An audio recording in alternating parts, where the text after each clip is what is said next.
जय जिजाऊ, जय शिवराय. मत माझं, प्रतिक्रिया तुमची, यामध्ये आपलं सहर्ष स्वागत. मित्रांनो, महाराष्ट्र राज्याला लाभलेले कृषी मंत्री एकापेक्षा एक वरचढ म्हणा, भारी म्हणा किंवा निकृष्ट दर्जाचे म्हणा, ही महाराष्ट्राची परंपरा राहिलेली आहे.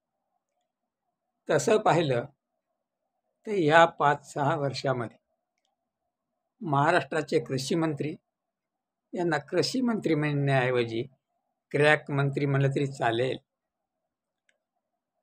माजी कृषी मंत्री माननीय धनंजयजी मुंडे यांनी तर शेतकऱ्याच्या तोंडाला पानं पुसली, करोडो रुपयाचा विमा घोटाळा केला. ज्या शेतकऱ्याला 1 रुपयामध्ये सरकारने योजना जाहीर केली त्याचा लाभ झालेला नाही आणि ज्यांना लाभ झालाय त्याचं अद्याप वाटप झालेलं नाही. दुसरी गोष्ट,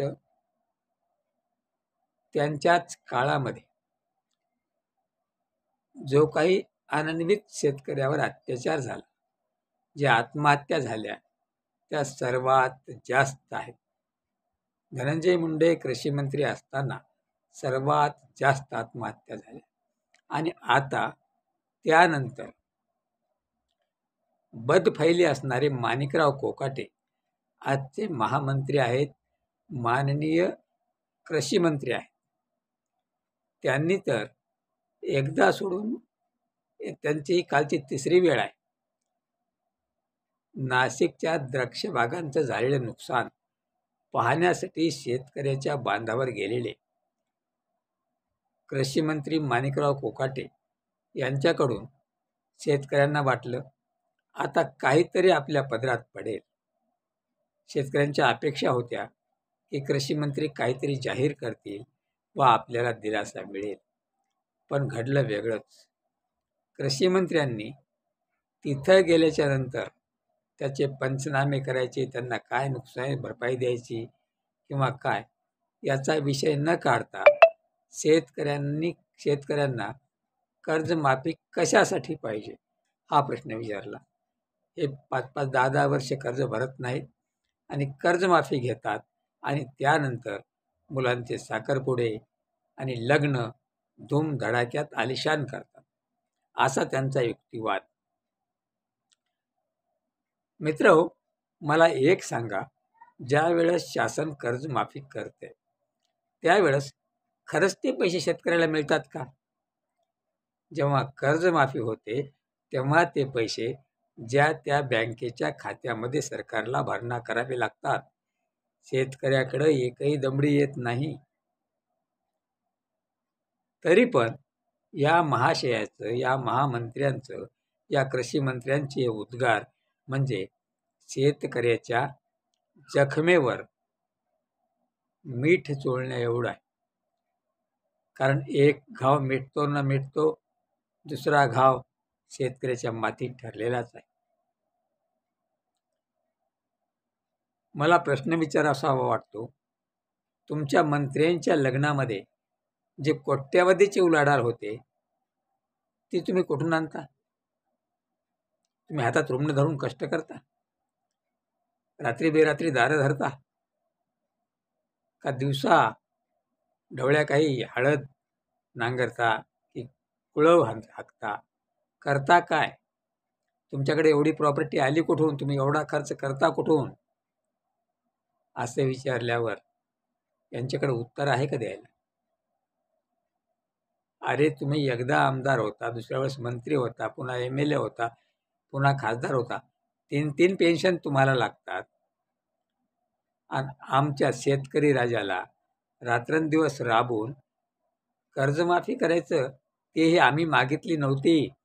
तुम्ही दिलेला शब्द तुमच्या जाहीरनाम्यामध्ये 3ऱ्या नंबरवर आहे, शेतकरी कर्जमुक्त करू. 4थ्या ओळीत आहे, शेतमालाला हमीभाव देऊ आणि हमीभावापेक्षा कमी जर विकलं तर 20% अंतरिम वाढ देऊ. काय झालं तुमचं? अरे 2013-14ला सोयाबीनचा खर्च एकरी 2,000 होता.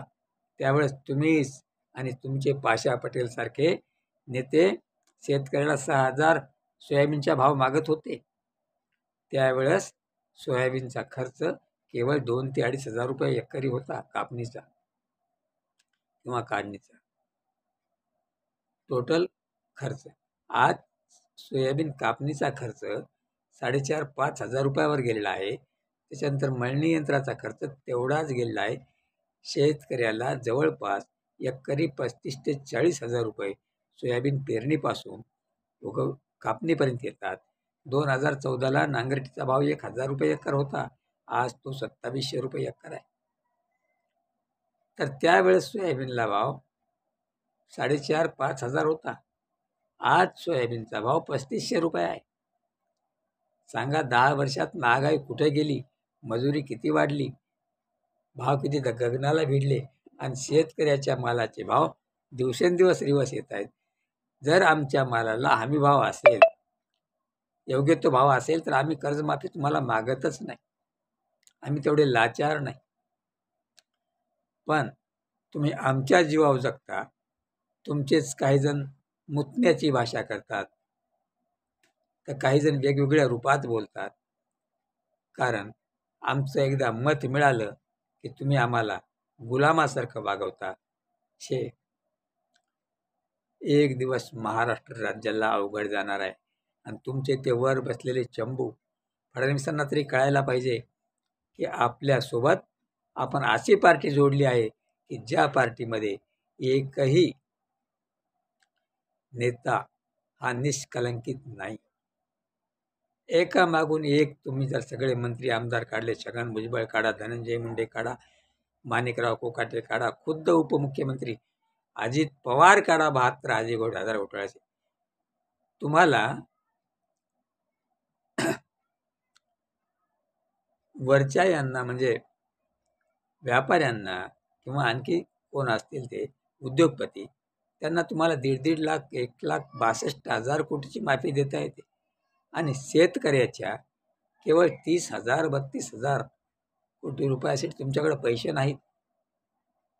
अरे तुम्ही पेन्शन नाकारा, 1 वर्ष पगार घेऊ नका, सोयी सुविधा नाकारा, पण शेतकऱ्यांना कर्जमाफी द्या. अशा भ्रष्ट पार्टीला सोबत घेऊन फडणवीसांनी आपल्या पायावर थोंडा मारून घेतला आहे, हे तेवढंच लक्षात ठेवावं. एकनाथ शिंदे सारखे संयमी माणसं सुद्धा त्यांना वरून सारवासारव करावा लागत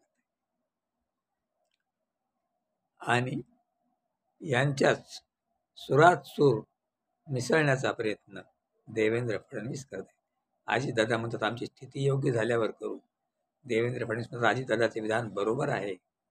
फक्त एकनाथ शिंदेची मनोगत आहे की शेतकरी हा कर्जमुक्त झाला पाहिजे, पण त्यांचे पाय हात आखूड झाले आहेत असं म्हटलं तर हरकत नाही. तेव्हा मित्रांनो, अशा कृषी मंत्र्याबद्दल तुमचं मत काय, कमेंटद्वारे कळवा. आणि हा व्हिडिओ जर पटला तर आपल्या मित्रपरिवारासह आपतेष्टांना शेअर करा आणि लाईक आणि सबस्क्राईब करायला मात्र मुळीच विसरू नका.